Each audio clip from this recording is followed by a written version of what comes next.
코리안 타이거입니다. 유럽의 하늘이 조용히 저물고 있습니다. 그리고 한국의 상공에는 찬란한 빛이 새어들고 있습니다. 대한민국이 개발하는 차세대 전투기 KF-21 보라매와 관련된 이야기입니다. 수년간 170조 원의 예산을 내걸면서 세계 최강 6세대 전투기를 만들겠다고 호언장담했던 독일, 프랑스, 그리고 스페인의 초대형 군사 프로젝트 FCAS. 어쩌면 이 프로젝트가 유럽 방산 산업을 몇 번 후 후퇴시키는 역사에 길이 남는 조별과제 실패 사례가 될 수도 있겠습니다. 해외 매체들은 유럽 기술 패권의 붕괴 혹은 방산 리더십 상실이라는 다소 중압감 있는 표현까지 쓸 정도입니다. 소식을 처음 전한 곳은 영국 파이낸셜 타임스였습니다. 해당 보도는 독일과 프랑스가 이미 전투기 개발 자체를 포기하는 방안을 논의하고 있다고 밝혔죠. 전문가들은 이에 대해 충격을 금치 못하고 있습니다. FCAS는 프랑스, 독일, 스페인이 공동으로 추진해온 6세대 전투기 및 클라우드 전투 체계 프로그램입니다. 애초 목표는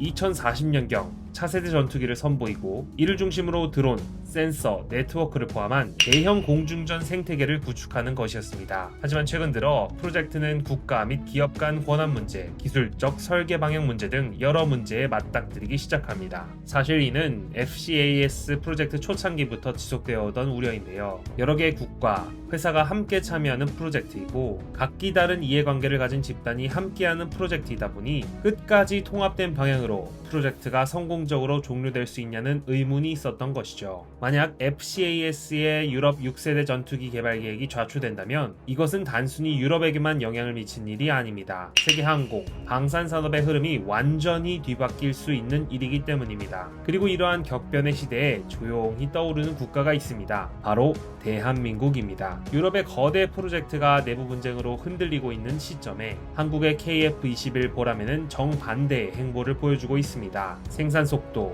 레이더 센서, 국산 화율, 시험 비행 데이터, 심지어 이미 30개국이 구매 타진을 해온 기록. 전문가들은 이 정도 수준이면 단순 전투기 개발국이 아닌 세계적으로도 5손가락 안에 드는 전투기 수출국으로 부상할 수 있다고 평가할 정도입니다. 최근 아랍에미리트와 KF-21 수출에 대한 대규모 협력 논의가 이어지고 있고 사우디아라비아, 폴란드, 핀란드까지 긍정적인 신호를 보내는 것이 확인됨에 따라 세계 무대에서 한국의 비중은 더욱더 커져가고 있습니다. 특히 한국의 KF-21이 유럽의 전투 시스템과 대비된 이유는 따로 있습니다. 바로 단일 국가 차원에서 여러 기업과 공공기관이 공동의 목표를 향해 함께 가고 있기 때문입니다. ADD, 카이, 한화, LIG 넥스원, 그리고 군 연구진이 함께하는 프로젝트에서 KF-21 연구진은 대한민국 방산산업을 위해 국가 단일 목표 체계로 움직이고 있습니다. 이러한 이해관계가 일치된 방향성에 대해서 KF-21 보라매는 전 세계로부터 극찬을 받고 있습니다. 또한 KF-21은 국산 화율 89%, 동시 시험 비행 1800시간 이상의 실비행 데이터라는 정량적 데이터까지 뽑아낸 바 있습니다. 이로 인해 미국,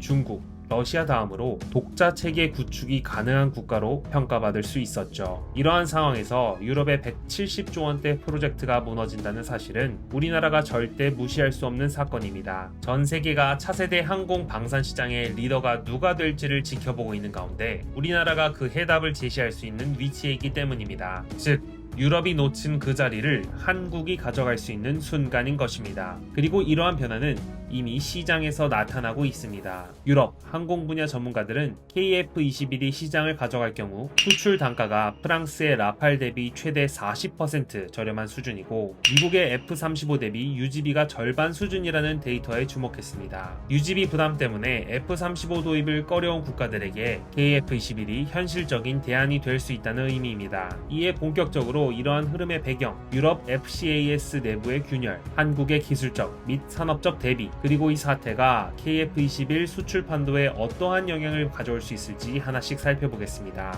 우선 유럽의 FCAS가 붕괴하고 있는 이유부터 알아보겠습니다. 사실 FCAS가 흔들리는 이유를 깊이 들여다보면 단순 국가 및 기업 간 갈등 문제가 아니라 구조 자체의 문제라는 점이 드러납니다. 유럽은 국가마다 방산 산업의 이해관계가 다르고 산업 기저 상황도 제각각입니다. 따라서 실제 개발 과정에서는 기술을 공유하면서도 서로 권한을 나누지 않을 받으려는 경향이 강합니다. 프랑스의 다소는 전투기 핵심 설계를 프랑스가 주도해야 한다고 주장했고, 에어버스는 독일과 스페인이 주도권을 가져야 한다고 이야기했죠. 그러면서도 핵심 노하우가 빠져나갈 것을 두려워했습니다. 이에 따라 개발 정보를 교환하지 않았고 기술 이전 범위조차 합의하지 못했죠. 개발 방식도 문제였습니다. 프랑스와 독일은 원하는 엔진 구조, 스텔스 형상, 센서 통합 체계가 서로 달랐습니다. 특히 엔진 부문에서 프랑스 사프라는 스텔스 엔진 단열 기술을 밝히지 않으려 했고, 독일 MTU는 기술 접근 제한에 반발했습니다. 외신 보도에 따르면 이 갈등이 극에 달해 기술 분담 협상이 2년 이상 정체가 되었다고 밝혔습니다. 이러한 상황에서 FCAS가 선택한 차선책은 전투 클라우드 협력인데, 이것조차도 설계 철학이 갈립니다. 프랑스는 라팔 업그레이드와 같은 자국 중심의 네트워크 체계와 연동되길 원하고, 독일은 유로파이터 기반의 기존 데이터 링크 시스템과 연결되길 희망했습니다.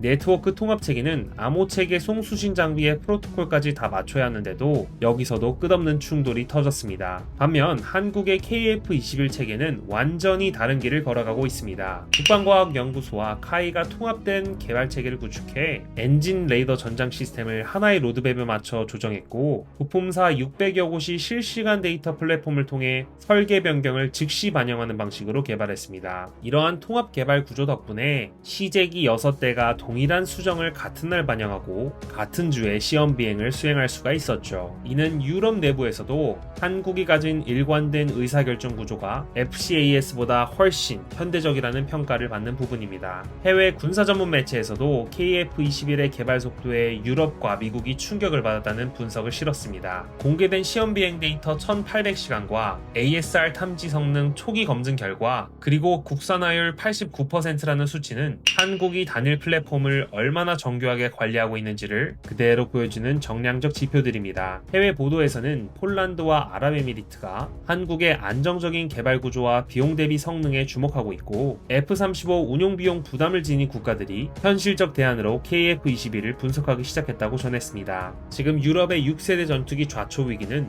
한국에게 단순한 기회가 아닙니다. 시장 구조 자체가 다시 쓰이는 순간이며 세계 전투기 시장의 판도가 바뀌는 장면이 눈앞에서 펼쳐지고 있는 것입니다. 코리안 타이거는 대한민국을 대표하는 100만 군사 이슈 채널이 되고자 합니다. 도움이 되셨다면 초창기 구독자가 되어주세요. 감사합니다.